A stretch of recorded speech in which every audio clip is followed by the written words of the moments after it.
తిరుపతి జిల్లా పెళ్లకూరు మండలం తప్పు చేసిన అధికారుల తీరుపై మాజీ మంత్రి కాకాణి మండిపాటు. అక్రమ అరెస్టులకు వైఎస్ఆర్సీపీ భయపడదు. తప్పు చేసిన అధికారులను వదిలిపెట్టే ప్రసక్తే లేదు.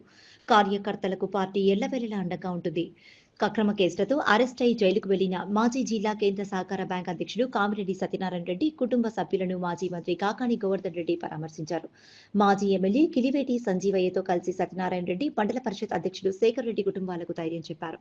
ఇసుక అక్రమ రవాణాను ప్రశ్నించినందుకు ప్రతీకారంగా కఠినమైన సెక్షన్లతో కేసులు నమోదు చేసి జైలుకు పంపడాన్ని ఆయన తీవ్రంగా ఖండించారు.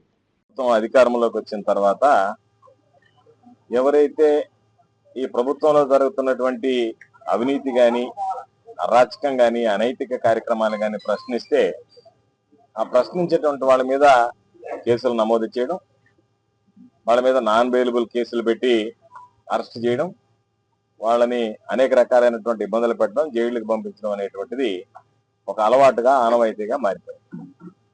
అందులో భాగంగా ఈరోజు జిల్లా కేంద్ర సహకార బ్యాంక్ అధ్యక్షుడిగా పనిచేసి ఒక సీనియర్ వైఎస్ఆర్ కాంగ్రెస్ పార్టీకి సంబంధించినటువంటి సీనియర్ నాయకుడైనటువంటి కామిరెడ్డి సత్యనారాయణ రెడ్డి గారి మీద లేనిపోయినటువంటి సెక్షన్లన్నీ నమోదు చేసి ఈరోజు ఆయన్ని అరెస్ట్ చేసి జైలుకి పంపించడం జరిగింది.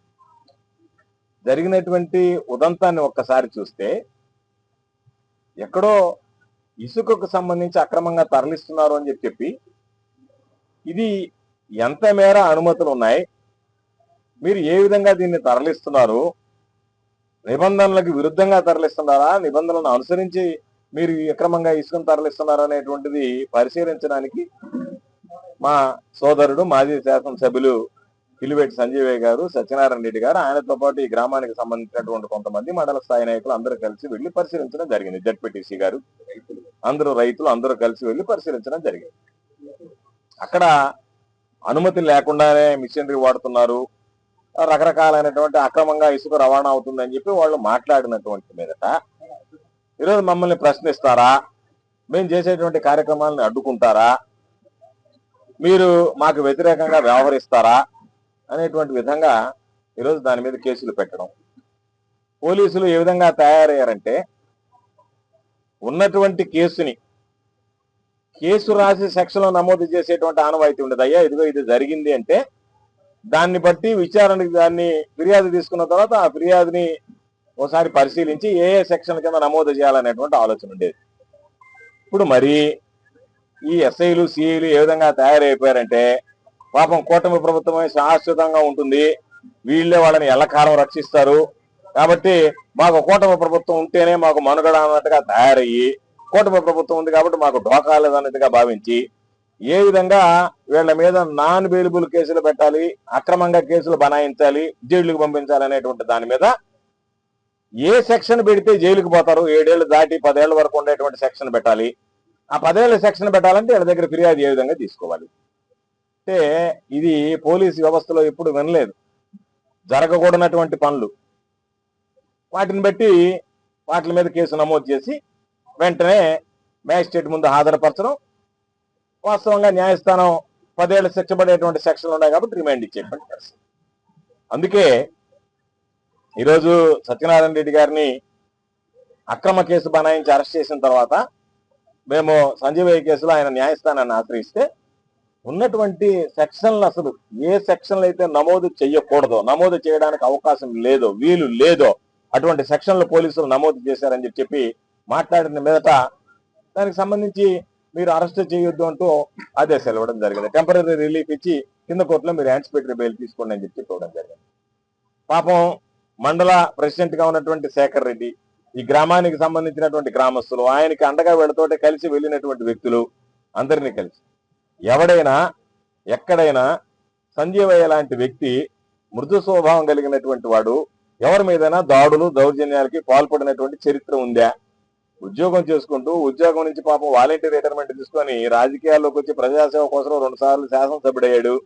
సరే మొన్న అందరం దురదృష్టం ఓటమి పాలయ్యాం కాబట్టి మేము ఓటమి పాలైతే మేము ఎండ్లకాలం మాజీలుగా మిగిలిపోమే, ఇదే ప్రభుత్వం రాజ్యమేలదే, జగన్మోహన్ రెడ్డి గారు తిరిగి ముఖ్యమంత్రి కాకుండా పోడే, ఆ రోజు ఈ అధికారుల పరిస్థితి ఏంటి అనేటువంటిది గుర్తుంచుకోవాల్సినటువంటి.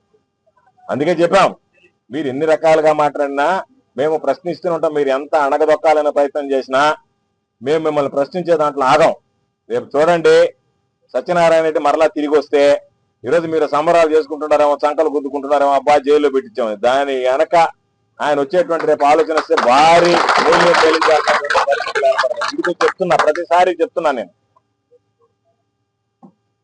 గర్జించే సింహం కన్నా గాయపడ్డ సింహం ప్రమాదకరం అనేటువంటిది ఈ ప్రభుత్వం గుర్తించాలి, గుర్తించి మతులుకోవాలి.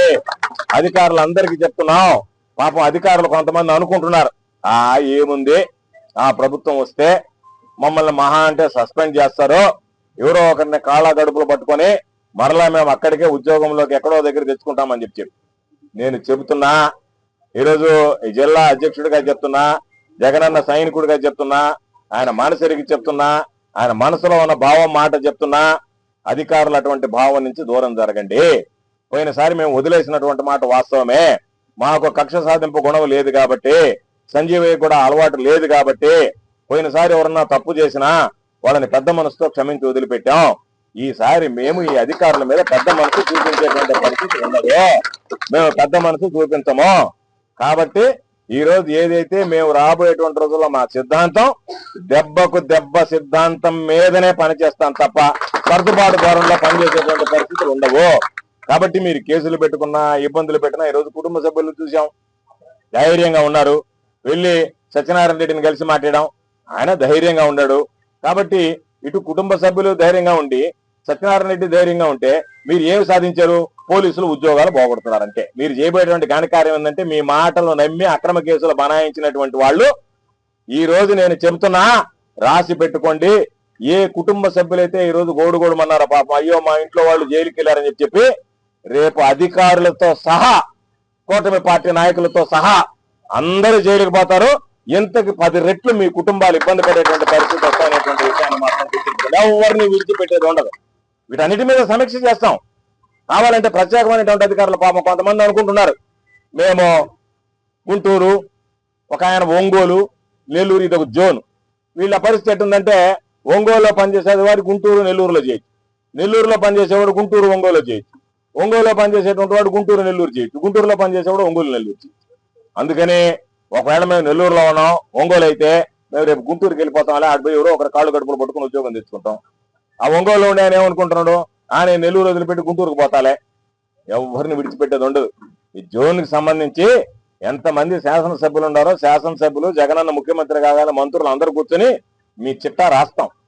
రాసి ఏ ఎమ్మెల్యే, ఏ ఎస్ఐ మీద, ఏ సిఐ మీద, ఏ డిఎస్పీ మీద, ఏ ఎస్పీ మీద ఫిర్యాదు చేస్తాడో వాళ్ళకి ఒక్కొక్కరికి చుక్కలు చూపించేటువంటి విధంగా ఉంటుంది తప్ప ఎవరిని విడిచిపెట్టేటువంటి. మీరు పోయినసారిలాగా ఇక్కడ నుంచి పరారై ఇంకో దగ్గరికి వెళితే, ఇప్పుడు చాలా మంది చాలా నాటకాలు ఆడుతున్నారు.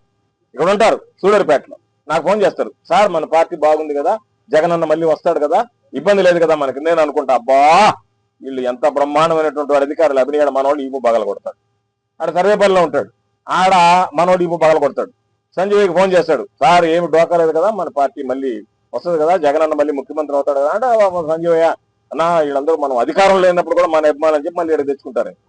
సర్వేపల్లిలోడు సూళ్ళూరుపేటకు రావచ్చు, సూళ్ళూరుపేట సర్వేపల్లికి రావచ్చు, ఏదో ఒక విధంగా పబ్బం గడుపుకోవచ్చు అని ఆలోచనలు ఉన్నాడు. ఏమి జరగదు, ఆ పప్పులే ఉడకవు. ఈసారి అందరు కలిసి చిట్టా రాస్తాం. రాసిన దాన్ని బట్టి జగన్మోహన్ రెడ్డి గారు చెప్పినట్టుగా సప్త సముద్రాల అవతలున్నా మీరు పదవి విరమణ చేసి వదిలేసిన మిమ్మల్ని వదిలేటువంటి ప్రసక్తి ఉండదు, తప్పు చేసినటువంటి వాడిని అనేటువంటి స్పష్టం చేస్తున్నాం. కాబట్టి ఈరోజు తాత్కాలికమైనటువంటి ఆనందమే తప్ప రాబోయేటువంటి రోజుల్లో మీరు వాళ్ళ మాటలని జీవ్ హుజూర్ అని చెప్పి వాళ్ళు చెప్పిందల్లా ఈయన వాళ్ళ అడుగులకు ముడుగులెత్తి అధికారులు ఎంత ఇబ్బంది పడతారనేటువంటి భవిష్యత్తులో చూస్తారని చెప్పి సందర్భంగా తెలియజేస్తూ, ఆ కుటుంబానికి జగన్మోహన్ రెడ్డి గారు మాతో మాట్లాడాడు, ఆ కుటుంబానికి సంబంధించి కుటుంబ సభ్యులతో మాట్లాడాడు, నిన్న ప్రభావతమ్మతో మాట్లాడాడు, సత్యనారాయణ రెడ్డి గురించి ఆయన వాకప్ చేశాడు, మాతో కూడా మాట్లాడాడు. అవసరమైతే న్యాయ పోరాటం చేయడానికి ఎక్కడెక్కడ ఏమేమి అవసరాలు ఉన్నాయో అన్ని కూడా మీరు పరిశీలించండి, న్యాయస్థానం ద్వారా ఈ కోర్టును ఎదుర్కోండి అని చెప్పి కూడా ఆయన చెప్పడం జరిగింది. మాకున్నటువంటి ధైర్యం, మాకు వారసత్వం, ప్రతి ఒక్కడికి తల్లిదండ్రుల నుంచి వచ్చేటువంటి వారసత్వం ఏంటంటే ఆస్తి. మా వైఎస్ఆర్ కాంగ్రెస్ పార్టీ మా ఆస్తి, మా నాయకుడు జగన్మోహన్ రెడ్డి గారి గుండె ధైర్యం అని చెప్పి ఈ సందర్భంగా తెలుస్తున్నాను. అందుకనే ఆయన గుండె ధైర్యం వారసత్వంగా ఉండేటువంటి మా వారసత్వం ఆయన గుండె ధైర్యం. ఆయన గుండె ధైర్యానికి వారసులుగా పనిచేసేటువంటి వాళ్ళం వైఎస్ఆర్ కాంగ్రెస్ పార్టీ సాధారణ నాయకులు, కార్యకర్తలు. కాబట్టి ఖచ్చితంగా ఆ వారసత్వాన్ని పుణికిపుచ్చుకొని ఇటువంటి ఉడత బెదిరింపులకు భయపడేటువంటి పిరికి వాళ్ళం కాదు. ఖచ్చితంగా వీటిని ఎదుర్కోగలిగినటువంటి చావ, సత్తా, శక్తి, సామర్థ్యం, గుండె ధైర్యం అన్ని మా నాయకుడి ద్వారా మాకు ప్రసాదించబడ్డాయి. కాబట్టి ఎక్కడ కూడా మేము వాటి గురించి ఆలోచన చేసేటువంటి పరిస్థితి ఉండదు. తప్పనిసరిగా రేపు అందరూ కూడా రేపు ఈ బెయిల్కి సంబంధించినటువంటి దాంట్లో న్యాయస్థానాన్ని ఆచరించాం. న్యాయస్థానం ముందు మా వాదనలు వినిపిస్తాం. ఖచ్చితంగా మీరు ఎన్ని రకాలైనటువంటి ఇబ్బందులు పెట్టి వాయిదాలు కోరినా మరలా ఈ రోజు సత్యనారాయణ రెడ్డి మీద ఇంకొక పీటీ వారెంట్ వేశారు. ఆ పీటీ వారెంట్ వేసి మరలా దాని మీద రిమాండ్, మరలా ఇంకొక పీటీ వారెంట్ వేయాలని ఆలోచన ఉన్నారు. కాబట్టి నా మీద 7 పీటీ వారెంట్లు వేశారు ఒక దానితో పాటు. అంటే మొత్తం 8 కేసులు బనాయించారు. వాడుంటే 3 నెలలు జైల్లో ఉన్నాం. ఆ తర్వాత వచ్చాం. మేము ప్రశ్నించేటువంటి తత్వం మా అలవాటు మానుకోలేదు కదా, మేము కొనసాగుతున్నాం కదా. అదేవిధంగా సంజయ్ గారు కానీ రేపు సత్యనారాయణ రెడ్డి కానీ ఎవరైనా సరే ఈ ప్రభుత్వం చేసేటువంటి అరాచక కార్యక్రమాల మీద మీరు భయపెడితేనో, మమ్మల్ని మీరు బెదిరిస్తానో, బ్లాక్మెయిల్ చేస్తానో మౌనంగా ఉండేటువంటి వాళ్ళం కాదు. సత్యనారాయణ రెడ్డి కొంచెం ధైర్యంగా మాట్లాడతాడు. సంజయ్ మెతువులో బిరుసు అనేటువంటిది గుర్తుంచుకోండి. సంజయ్ మామూలుగా సౌమ్యంగా మీరు అనుకున్నంత విధంగా అన్నిటికి ఊకొడతాడు అనేటువంటి విధంగా ఆలోచన చేయబాకండి. మంచిగా ఉంటాడు. వ్యవహారం చెడింది అంటే సంజీవయ్య సత్యనారాయణ రెడ్డి కన్నా ఏమి తగ్గేటువంటి వ్యక్తి కాదనేటువంటి విషయాన్ని ఈ ప్రాంత అధికారులు గుర్తుంచుకుంటే మంచిదని చెప్పి ఈ సందర్భంగా తెలియజేస్తూ, ఖచ్చితంగా అధికారంలోకి వచ్చేదాకా ఈ అధికారులను ఎదుర్కొంటాం, కూటమి నాయకులను ఎదుర్కొంటాం, కూటమి నాయకుల అరాచకాలను ప్రశ్నిస్తాం. అధికారంలోకి వచ్చిన తర్వాత వీటన్నిటి మీద విచారణ జరిపి బాధ్యులైనటువంటి వాళ్ళందరి మీద చర్యలు తీసుకుంటాం.